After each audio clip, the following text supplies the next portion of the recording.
Hey guys, welcome back to the channel. For this week's Throwback Thursday review, we're taking a look at the Time Patroller SH Figuarts. This is from Xenoverse, the very first Figuarts from Xenoverse 2, and quite frankly the only Figuarts we ever got for Xenoverse 2. As you can see, this guy is super old, and he was definitely, or at least his box, has gone through some things in my storage facility, so you can see it's kind of ripped up there. And I definitely haven't taken him out of the box in a long time, so you can kind of see, like, you know, the white kind of, I don't even know, dust or whatever that happens to plastic like this when you just kind of leave it. But yeah, so the front of the box just has a picture of the Time Patroller there, says limited on the front, and talks about you can get, you know, TP medals in the game for getting this guy. On the side of the box, you see, you know, some faces and some accessories he comes with, and then on the back of the box, you can see more of, you know, the Time Patroller himself, some more poses. You can see him up there with Xenoverse Trunks, which I completely forgot. Yeah, Xenoverse Trunks is another figure that you can get from the Xenoverse line, and these are the only two that you could get. And then you can see down there how much I paid for it, which is $49.95, which is an amazing price. And Figuarts aren't that price anymore. But yeah, so let's get this guy out of the packaging.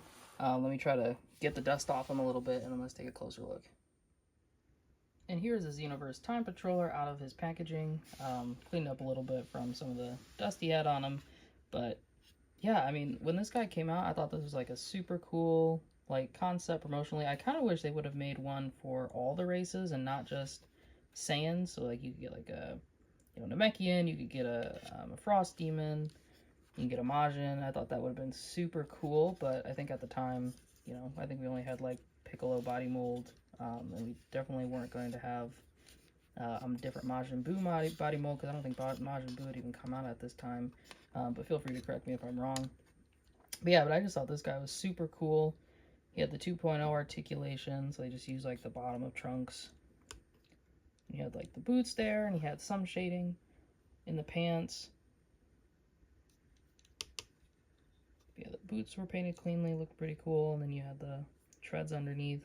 Then he does come with the Piccolo cape, or even like a variant of this guy where he was wearing like a different outfit or something, like a different iconic outfit for your created character in Xenoverse 2. I thought that could have been cool, but he's really just wearing like the Trunks fit basically with a different head. And at the time, I thought like this head looked really cool for like a Gohan custom if you wanted to make one.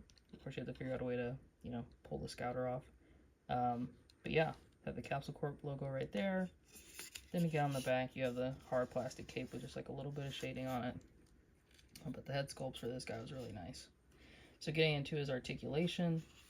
So since this is a 2.0, he's going to have all the classic articulation. So it looks up about that much. Looks down about that much. Can swivel from side to side. Can't really do head tilt at all. And his neck has articulation down here, so that's good. This collar is not soft. It's like a harder plastic, which is interesting. Even this part right here for the cape is a harder plastic. This is all sculpted one piece, so you can't take it off. For his arms, they get up about that much, which is pretty good. Then he has this like mid bicep swivel right here. You can also kind of swivel it at the very top of the arm. And as you can see, the cape tends to fall off just from the nature of it. And then he does have somewhat of a butterfly joint. So you can, and that's probably why they gave him like a mid bicep cut, so you can get his arms to come in like that using the mid bicep cut. He does have double jointed elbows, which look pretty good. And then of course the wrists are on the standard ball hinge. And then for torso articulation, he can go back about that much. He can come forward about that much. And then there's not really a lot of, or any gapping, honestly. So you can come forward a lot. For the legs, he can do a splits about this much, which is pretty good, decent. He can kick up about that far. And let me see, make sure it's straight on. Kick up about that far. He does have upper thigh swivel, of course. Double jointed knees. And then no movement at the bottom or the top of the boot. But for the ankle rocker, he does go down about that much, go up about that much, has a little bit of a toe joint, and then the ankle rocker is pretty decent for, you know, what you get on the Trunks body mold. So yeah, you could get him into like a lot of really cool poses. Again, the only thing that kind of holds him back is like the cape that's on him. And speaking of that cape, there's a hinge back here, so it really just hinges up and down when you put it on him. But it does make him heavy in the back, so it's kind of hard to get him to, you know, stand with that. But yeah, you can get him into a lot of really cool poses with his articulation, which I'm pretty happy about. And I still think this body mold is pretty good for things that you need to do if you want to pose him with the rest of your SH Figuarts or the Demoniacal Fit Xeno line. So let's take a closer look at some of his accessories. So the Time Patroller comes with a handful of stuff which you don't see come with like normal SH Figuarts anymore. So once again, I'll highlight his cape. I guess it's kind of an accessory because you can kind of take it off and then, you know, put it back on. But beyond that, he comes with 3 different head sculpts. Well, 2 different, 1 different head sculpt, but I guess a face for each. So for the Super Saiyan head, he does have his teeth gritted, which looks really, really nice. The Scouter is really nicely sculpted, and it just attaches like that. Then again, he's kind of dusty, so pardon that, but I still think that this is really clean. It looks really nice for like a Dragon Ball Z just custom character head sculpt. Really cool. And then he has the powered down head, which is more of just like a neutral look. And I think this is really cool that, you know, the base character is like a redhead. I thought that was pretty sweet. Again, pardon the dust from the plastic just kind of sitting around in my collection for a billion years, ever since Xenoverse 2 came out and this figure came out. But you can definitely see how good the details still look.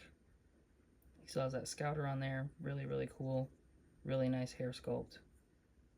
Again, I thought this was like perfect for a Gohan back in the day. And then the alternate face sculpt he has for that, for the base head, is him yelling. And it's, I want to say it's like looking at both of these. He's kind of looking off to the side in this one, and this one he's looking more straight on. So that's pretty cool. And then he comes with a couple of hands, couple sets of hands. So he has a splayed out hand for, you know, shooting ki blasts. He has these kind of clawing, gripping hands for if you want to have him shoot out a Kamehameha or something, or just martial arts. And then he has holding hands, like gripping hands, and you might be like, what is he gripping? There's nothing that he comes with. Well, if you buy the Xenoverse Trunks comes with a time scroll, so you could have him hold the time scroll as well, because, you know, Time Patrollers, time scrolls, they go back in time to fix the timeline. And then the cool thing that you don't see with Figuarts nowadays is that he comes with a cool blast effect. Like, this is a nice blue, translucent, light blue blast effect. Has really nice light paint on the front, and it goes back into that like light blue and then clear, and then back to the light blue and then to the white. But yeah, you don't get this anymore. It's like this guy's effect, you know, just naturally came with this guy for $50. Tamashii Nation doesn't even pack this in with their premium Bandai exclusive figures, so that's it's really nice. You know, kind of reminisce on the days where Bandai kind of gave you accessories for figures that honestly probably could have done without it. But it was really nice that they gave it to him. But yeah, those are all of his accessories. I'm happy with them. Again, I don't have any qualms with what he came with. If anything, of course, we could always use more faces for more expressions, maybe like a happy one, just because he's a created character and you could get more expressive displays with that. But yeah, so let's get into some size comparisons. So for size comparisons, here he is standing next to a couple of third-party figures. So here's the Xeno Goku, and here's the Tonsin Arts Bojack Trunks kind of kit bashed. But yeah, just looking at these two, I mean, if you have this guy from way back in the day or want to track him down, he'll definitely fit in with your current SH Figuarts collection. I think this looks really cool because of the, you know, the Xeno timeline. You can definitely add him to the shelf and kind of fill that out a little bit more. And then if you wanted to pair him with like a bigger, bulkier Trunks and, you know, have some photo shoots to pretend like, you know, you're doing Xenoverse 2 content, this guy works perfectly as well. And then to have him up against some more Dragon Ball Z figures from different sagas within the game, within the show. We all know that you have to play every saga 5,000 times when you play Xenoverse or Xenoverse 2. So here he is next to the Frieza saga Vegeta, and then here he is next to Kid Buu to kind of see how he scales with some villains that you fight in the game. I think this looks great. You can definitely get some cool photos out of this. And then here he is standing next to some domestic figures. These are Jada Toys Street Fighter figures, so Jada Toys Cammy and Jada Toys DJ. Again, he's kind of small in between these two, so I still think it'll look good. I mean, he's kind of like I guess I would assume he's like a teenager. But I still think this looks pretty cool, so if you want him to traverse to different realms or worlds, I think that'll work out as well.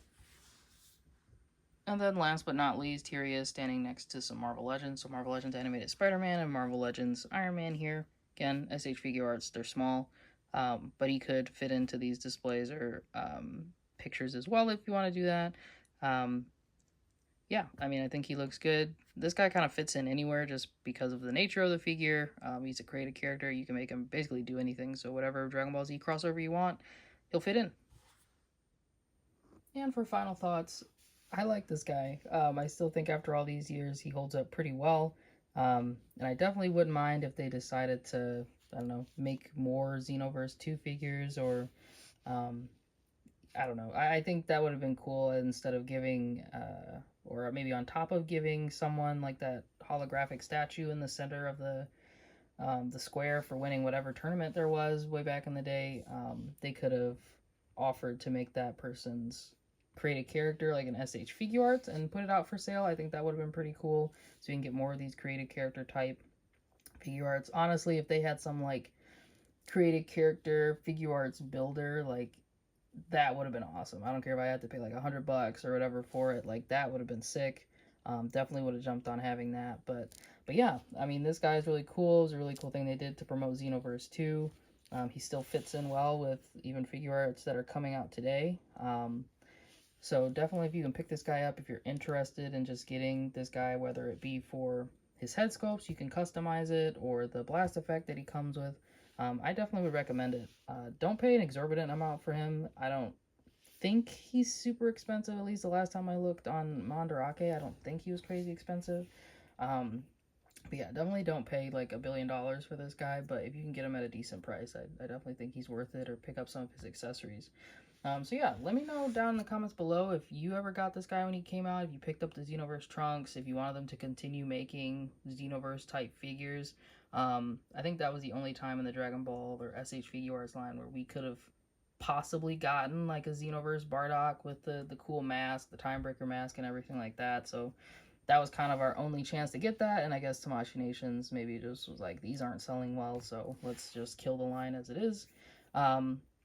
But hopefully these third-party companies kind of pick up the slack and give us what we want. So yeah, let me know down in the comments below how you like this guy, and in what next Xenoverse figure you'd be interested in getting, whether it be Dragon Ball Heroes from the Xenoverse line or just from the game itself. But other than that, thank you guys for watching. Take care and have a great rest of your day.